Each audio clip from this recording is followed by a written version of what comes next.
Olá, boa noite. Começa agora o Terra Viva DBO na TV desta quinta-feira, 15 de outubro, com as principais notícias da pecuária brasileira. Mais ou menos na mesma medida em que cresce a importância da agropecuária para a economia brasileira, aumenta também entre os produtores a preocupação sobre um assunto extremamente delicado nas famílias, que é a sucessão. Entre outras questões, uma das dificuldades mais frequentes é a falta de interesse dos filhos e netos do patriarca pelas atividades no campo. E este é um dos assuntos de hoje do nosso editor Sidney Maschio, que continua trabalhando de casa como medida preventiva contra a Covid-19. Boa noite, Sidney, seja muito bem-vindo ao Rancho. Boa noite, Vinícius. Muito boa noite para todo mundo. A lua sucedeu o sol no céu, prateando a pradaria. Na mataria, a passarada terminou a alvorada, a cantoria e foi se aninhar. E o sertão se aquietaria se não fosse a viola regateira do Zé Garcia, animando o arranchamento da comitiva viajadeira do Terra Viva DBO na TV. E a gente aproveita então a ocasião para convidar os companheiros boiadeiros e as companheiras boiadeiras que estão aí na frente da televisão para assuntar e apreciar a nossa reunião novidadeira do dia. Pois é, a solidão, o isolamento, o trabalho pesado, a distância dos amigos, a falta do namorado ou da namorada, a combinação disso tudo sempre foi um grande impedimento para que o rapaz ou a moça, nascidos aí de uma família, numa família de produtores rurais, tenham vontade de dar continuidade para o trabalho dos seus pais. Mas essa situação está mudando muito rapidamente, na mesma velocidade em que as modernas tecnologias estão fazendo uma verdadeira revolução na lida, na vida e na rotina das propriedades brasileiras. Pois então, para esticar uma prosa a respeito desse assunto, a gente convidou para a nossa entrevista do dia o engenheiro eletrônico Bernardo Fabiani, diretor-geral da Terra Magna, que vai conversar com os companheiros produtores do Brasil inteiro, falando ao vivo por vias internéticas, diretamente de São José dos Campos, aqui no interior do estado de São Paulo. Boa noite, Bernardo. Muito obrigado por você ter aceitado o nosso convite. Seja muito bem-vindo aqui no nosso arranchamento eletrônico. Sidney, muito obrigado pelo convite. Uma boa noite a todos e a todas que estão aqui nos assistindo. Ô Bernardo, por que o Brasil tem que se preocupar com essa questão da sucessão nas propriedades rurais?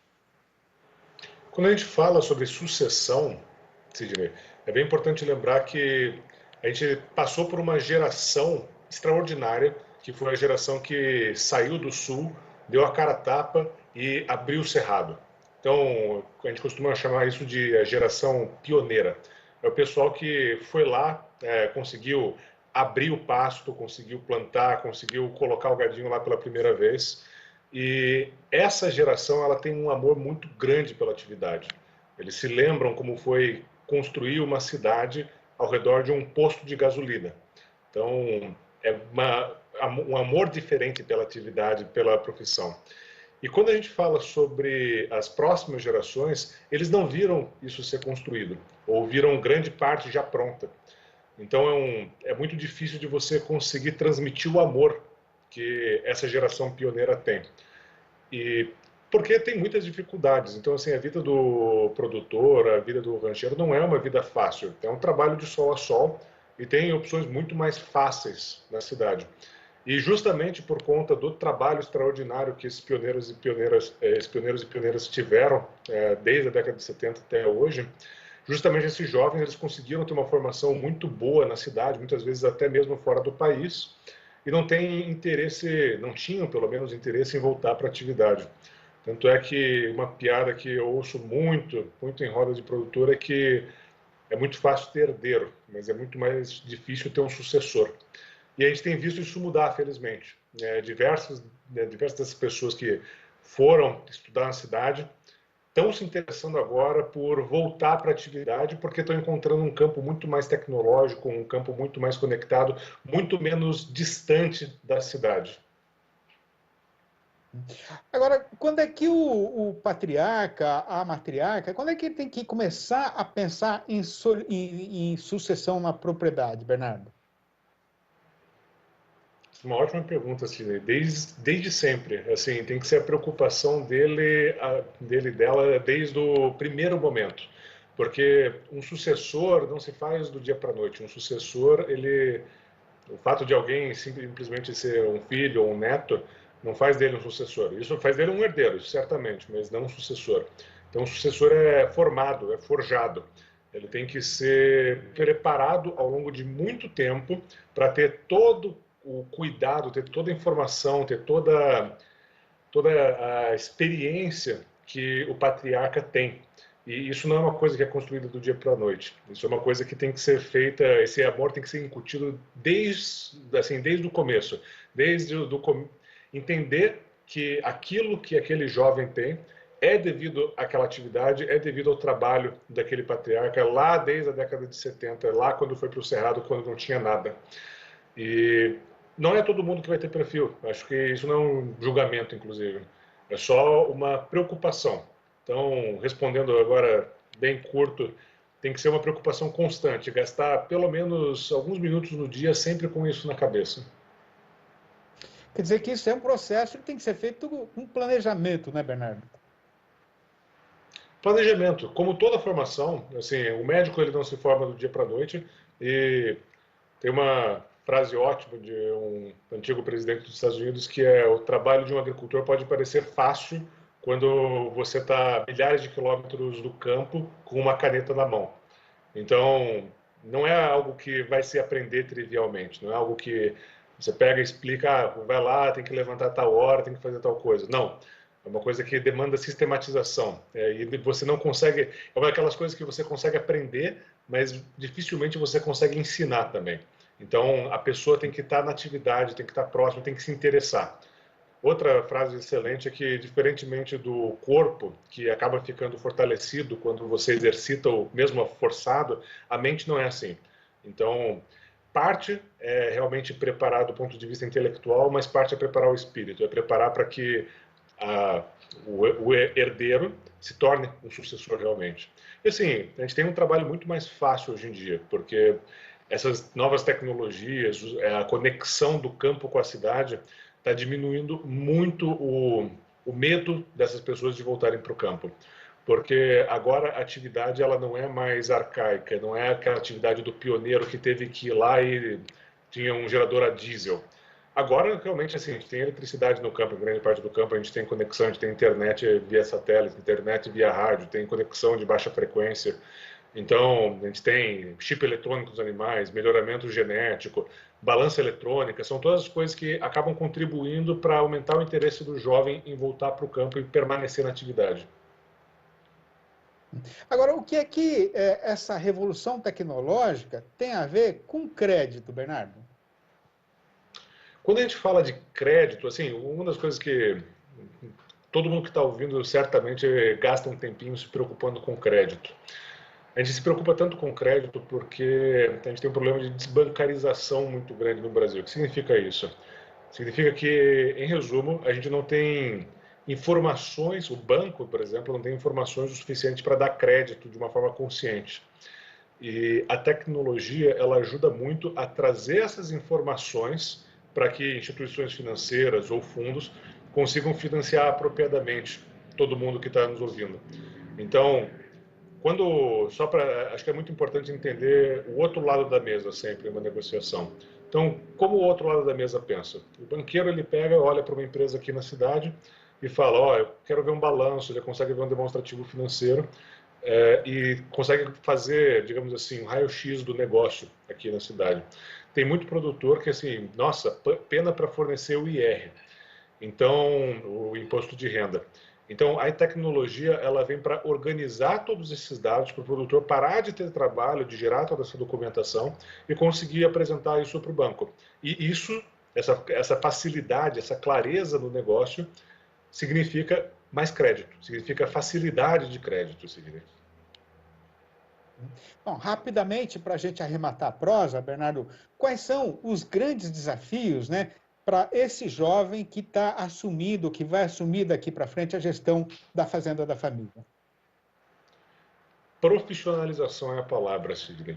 Então, Esses jovens, eles estão vindo com uma formação extraordinária, como eu falei, na cidade, muitas vezes no exterior, e a palavra agora, a necessidade, o desafio é profissionalizar. A geração dos pioneiros que deram cara a tapa, ela passou. Agora a gente tem uma fronteira agrícola ainda no Brasil, lá no Mato Piba, mas ainda assim a gente tem que consolidar a atividade da agropecuária, onde antes, na década de 70, era matão, era o Mato Grosso, por assim dizer. E profissionalizar é o desafio e a tecnologia ajuda muito nesse sentido. Então, quando a gente fala de tecnologia, não necessariamente a gente está falando de alguma coisa assim, drone voando no céu, ou a gente está falando de um método muito elaborado para conseguir medir o peso do gado com inteligência artificial. Não, muitas vezes tecnologia quer dizer simplesmente organização, quer dizer um sistema de gestão de forma que você tenha sempre os números do seu negócio na sua mão. Uma eficiência administrativa, uma administração muito consciente, muito à vista, ela se traduz em ganhos extraordinários para o seu negócio.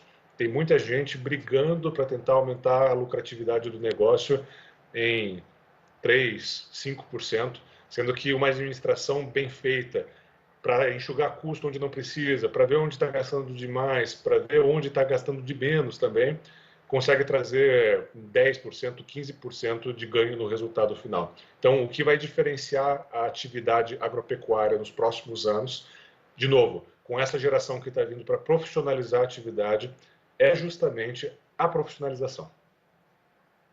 Muito bom. Bernardo, eu queria agradecer demais a sua participação no programa. A gente aqui é parceiro, viu? Sempre que tiver alguma coisa interessante, liga aí para a gente programar mais um pouco. Obrigado, um abração para você e até uma próxima vez. Um abraço, Cine. Boa noite a todos. E a gente volta agora para os nossos estúdios no bairro do Morumbi, aqui na capital paulista, com o companheiro Vinícius Marra. Obrigado pelas informações, Sidney. Daqui a pouco você volta, então, com o fechamento do mercado do boi gordo.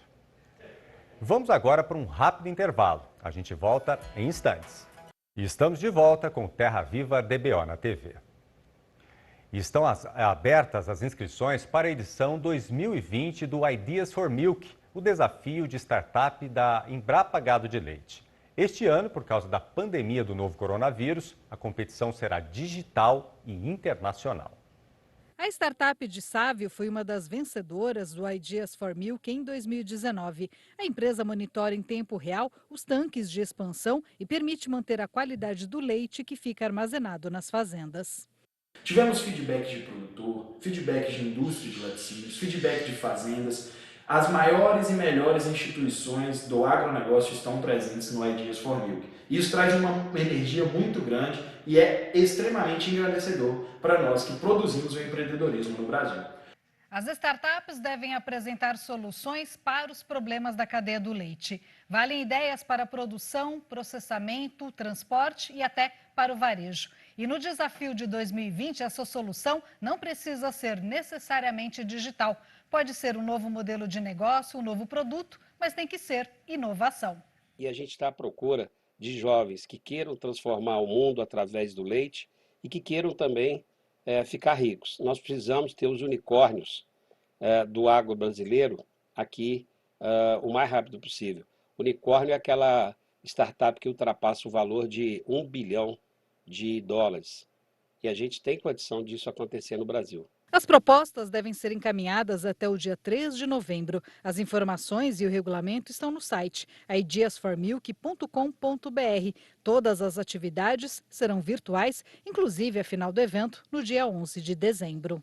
O Ideas for Milk 2020 ele está sendo realizado juntamente com Angola, Argentina e Portugal.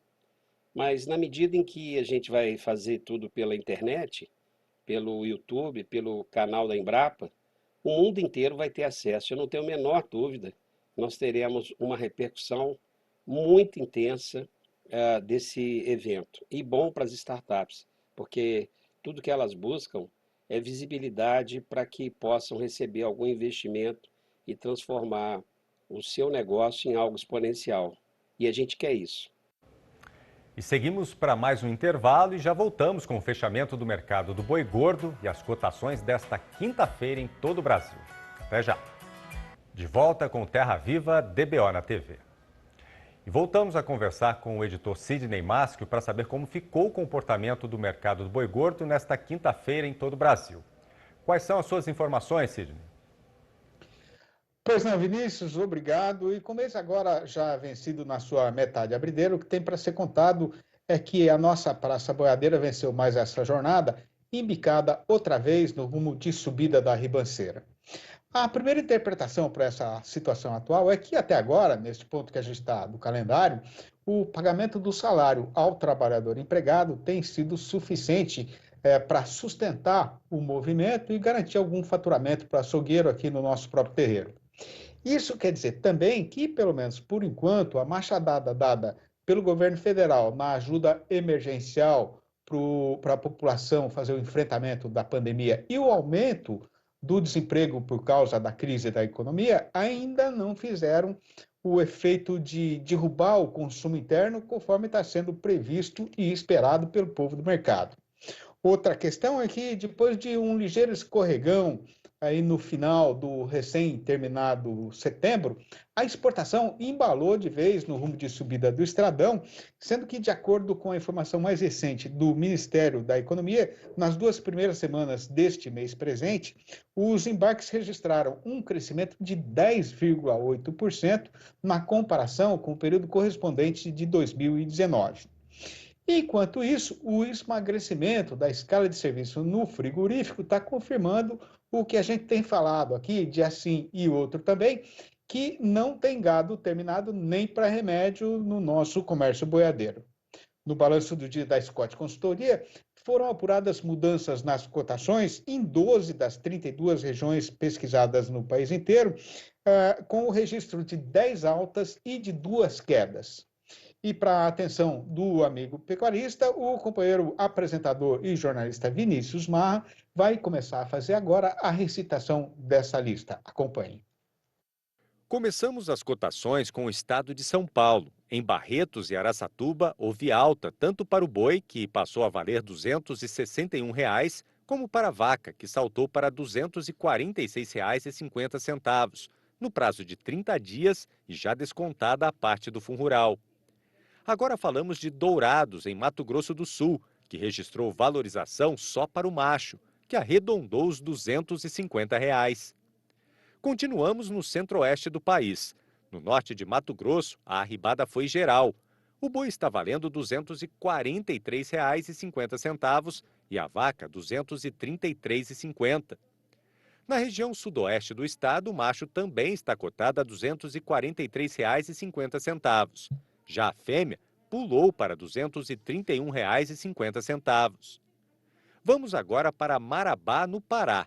O boi passou a valer R$ 259. Já em Redenção, a alta foi dupla. O macho foi para R$ 257 e a fêmea atingiu os R$ 248. Quem quiser comprar boi em Paragominas vai pagar pelo menos R$ 256 pela arroba. Seguimos agora para a região norte de Tocantins. O boi bateu os R$ 257. A lista das altas termina com o Rio de Janeiro, com a fêmea saltando para R$ 240,50. As 2 quedas do dia ocorreram na Bahia. No sul do estado, o boi escorregou para R$ 251 e a vaca para R$ 247. No oeste baiano, o macho também está cotado a R$ 251. Já a fêmea caiu para R$ 246,50. Tá certo, então vamos esperar para ver como é que vai ser a reação do mercado agora na metade derradeira do mês, né? Bom, mas a hora agora é de falar de poesia, de fazer a recitação do nosso versinho caipira do dia, lembrando que o tema escolhido para esta semana é viola e poesia. Então, vai ouvindo. A beirada do Ribeirão das Canelas estava enfeitada com 1 milhão de borboletas pretas, brancas e amarelas, e no reverso da asa de uma delas eu vi, não tenho certeza, o desenho do número 8 ou talvez a representação de um biscoito. Mas eu faço poesia não é com a pretensão de interpretar a natureza, e a minha intenção foi só a de pôr em verso a beleza que me comovia naquela cena singela que eu via. É isso então, gente. Vou fechando a minha participação por aqui, agradecendo a todos a atenção dispensada e prometendo voltar amanhã, nos mesmos horários de costume, deixando sempre aquele abraço para todo mundo. Eu volto com você, Vinícius Marra. Obrigado, Sidney. Amanhã você volta então com mais informações. O DBO de hoje fica por aqui. Obrigado pela sua companhia e até amanhã.